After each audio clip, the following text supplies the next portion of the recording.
Hi guys, reviewin natin tong mini Bluetooth speaker na nabili natin online. So ayan, sa kamay ko siya. Hindi naman ganong kalaki yung kamay ko, pero ayan yung coffee mug. Makakumpare nyo yung size niya. Ayan. So heavy siya, mabigat siya, easy to pair.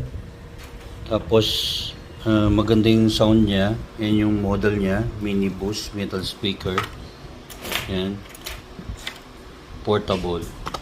So yan, galing pa siya ng China guys. Yan, so maganda siya.